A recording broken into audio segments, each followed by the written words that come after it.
දවසක යුද්ධයක් ඇති නොවන විදිහට බිම හදන්න. එහෙම කළොත් විතරයි හැබෑ සාමය හා සංහිඳියාවක් ඇති කළ හැකියි.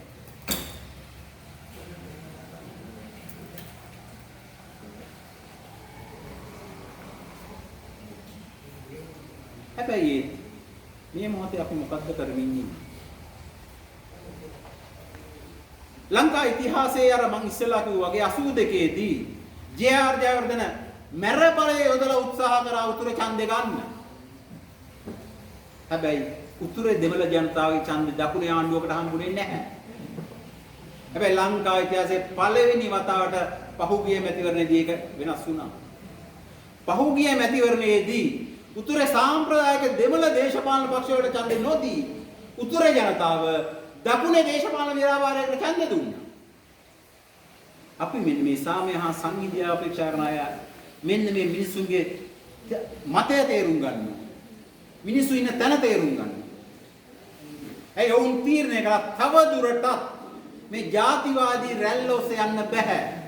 අපි මේ සමාජ සමාජයත් එක්ක එකතු වෙලා කටයුතු කරන්න ඕනේ කියන එක උතුරේ මිනිස්සු තේරුම් ගත්තා. නැගෙනහිරටත් ඒකයි. සාම්ප්‍රදායික ජාතිය මුල් කරගෙන ආගම මුල් කරගෙන හදපු දේශපාලන ව්‍යාපාර සියල්ලම අවලංගු වුණා. දකුණෙන් අලුත් දේශපාලන ව්‍යාපාරයක් මිනිස්සු හිටගත්තා. ඇයි? මිනිස්සුන්ට අවශ්‍යතාවයක් තිබුණා සැබෑ වෙනසක් රට තුළ ඇති කරන්න. පොඩි පොඩි කල්ලිවාදී කණ්ඩායම් හැටියට නෑ. හැබැයි මේ මොහොතේ යම් දේවල් සිද්ධ වෙමින් තියෙනවා. අපි මොකක්ද කළ යුතුද? අපි මිනිස්සු තුළ මෙන්න වෛරය වෙනුවට අනේකා පිළිබඳ ගෞරවය ඇති වෙන සිතුවිලි ඇති කළ යුතුද තියෙනවා. අනේකාගේ ආගමට ගරු කළ යුතුද තියෙනවා. අනේකාගේ සංස්කෘතිය ගරු කළ යුතු තත්ත්වයක මේ සමාජය පත් කර යුතුද තියෙනවා. අපේ ඉතිහාසයේදී අර අපිට පැරණි තිබිච්ච දෙමළ හතුරා වෙනුවට මුස්ලිම් හතුරා හොයාගන්න හදපු එක අද සමාජයේ නැති කරලා තියෙනවා. මේ සමාජය තුල අද වෙනකොට ඒක නිදක් නැහැ. හැබැයි යම් කුඩා කල්ලි කණ්ඩායම් උත්සාහ කරමින් ඉන්නවා මෙන්න මේ නැති වෙලා ගියපු කැලල උඩට ගිහින්. ඒතකොට මෙන්න මේ රට තුල සංහිඳියාව අපේක්ෂා කරන අය කාර්යභාරයේ විරුද්ධ මොකක්ද? අපි මෙන්න මේක තේරුම් ගත යුතුයි. අපට මේ මොහොතේ තියෙන බරපතලම වගකීම යන්නේ ඒක තමයි.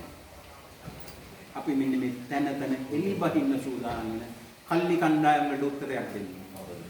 අපි තවදුරටත් මේ රට තුල මේ පැරණි විදිහට ආගමික අන්තවාදයට, ජාතික අන්තවාදයකට යන්නේ නැතුව රටක් හැටියට එකට වෙන්න සූදානම් වෙන්නේ.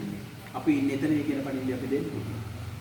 ඒක තමයි මෙන්නතේ සාමය හා සංහිඳියාව වෙනුවෙන් කටයුතු කරන අපේ බරපතලම වගකීම තියෙනවා.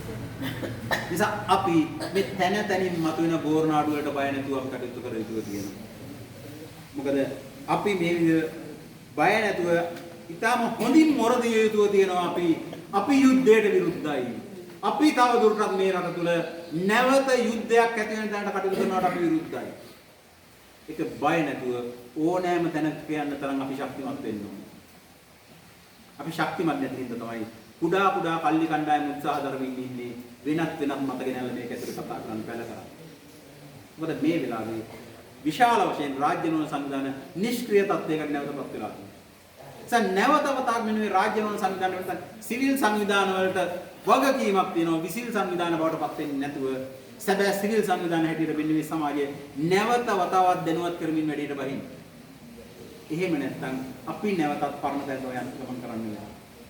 නිසා මෙන්න මේ සිවිල් සංවිධාන වල සමාජිකයන් හැටියට ඔබ හැමෝටම කියන බරපතල වගකීම තමයි මෙන්න මේ පවතින තත්ත්වයේ තේරුම් ගන්න. අපේ තරුණ පරම්පරාව අපට අලුත් රටක් ගොඩන ගන්න අවශ්‍ය පාර කියා දීලා තියෙනවා. මොකද අපේ තරුණයෝ සූදානම් වුණේ මේ රටේ ඉන්න නෙවෙයි. මෙතන ඉන්න හැම කෙනෙක්ම දූරාලා පුතාලා සූදානම් වුණේ පහුගිය කාල රට ඇතහැරලා දාලා යන්න. එහෙම තියෙද්දි තමයි අපේ තරුණයෝ ටිකක් 20යි 21 ගිහිල්ලා කඳුරු බැන්දේ. අලුත් දේශපාලන සංස්කෘතියක් කොහොම අපට හඳුන්වා දුන්නේ ඒකයි. අපිට මේ රට දාලා යන්න බෑ. අපි මේ රටේ ඉන්න කැමති අපිට අවශ්‍ය විදිහට මේ රට හදලා දීපල්ලායි කියලා අපිට පණිවිඩය දුන්නේ උන් ඒකයි. අපි අපේ දරුවන්ගේ මේ මතය තේරුම් ගන්න ඕනේ. එහෙම නැතුව අපි නැවත වතාවක් පරණ තැනට ගියොත් මොකද්ද වෙන්නේ? අපි කාගේවත් දරුවෝ මේ රටේ නවතින්නේ නැහැ. අපි කැමති අපේ අම්මගේ තාත්තගේ මිනි අපේ කරමතින් ගෙනියන්න. හැබැයි අපේ දරුවන්ට මින්න විදිහ කැමති විදිහට මේ රට හදාගන්න බැරි වුණොත් අපේ දරුවෝ කවුරුවත් මේ රටේ ඉතුරු වෙන්නේ නැහැ. උන් සියල්ලම මේ රට දාලා යනවා. අන්න එදාට එයා වෙන ඉන්න රටක ඉඳගෙන අපේ අශෝකට කෝල් එකක් දීලා කියයි විසර එකේ අශෝක අංකල් මං සල්ලි ටිකක් දාන්නම් අපේ අම්මගේ තාත්තගේ මරණය ලස්සනට කරන්නයි කියන්නේ. උන් කවුරුවත් මරණය බලන්නවත් දෙන්නේ නැහැ. ඒක තමයි ඇත්ත. අපට බරපතල වගකීමක් තියෙනවා. අපේ මිනිහ අපේ දරුවන්ගේ කරමතින් ගෙනියන්න අපි කැමති නම් බලාපොරොත්තු වෙනවා නම් උන්ට ඉන්න කැමති විදියට උන්ට ඉන්න අවශ්‍ය වෙන විදියට මේ රට හදන එක. උන් අපේක්ෂා කරපු අපේක්ෂාවක් තියෙනවා. උන්ගේ බලාපොරොත්තුවක් තියෙනවා. උන් අපට පාර කියා දීලා තියෙනවා. අපිට තියෙන්නේ උන් කියලා දීපු පාරේ යන්න නිසා අපි අර පරණ පාරේ නැවත යන්න උත්සාහ කරන එක නෙවෙයි. ඒ නිසා සාමය සංහිඳියාව වෙනුවෙන් කටයුතු කරන සියලු දෙනාගේ වගකීම තමයි මෙන්න මේ தත්ත්වය තේරුම් අරගෙන මේ සමාජයේ නැවත වතාවක් ඉතා හොඳින් සක්‍රිය කරන දන්න මේ සිවිල් සමාජයේ සිවිල් සංවිධාන කටයුතු කර යුතුයි. ඒක තමයි අද දවසේ සිවිල් සංවිධාන වලට පැවරිච්ච බරපතල වගකීම. නැවත වතාවක් 90 දශකයේ කටයුතු කරා වගේ මේ සිවිල් සංවිධාන සමාජයේ විත තමන් විසින් පැවරිච්ච වගකීම බාර අරගෙන කටයුතු කරන එක තමයි මම හිතන්නේ සිවිල් සංවිධාන වල බරපතල වගකීම කියන එක තමයි මගේ විශ්වාසය වෙන්නේ.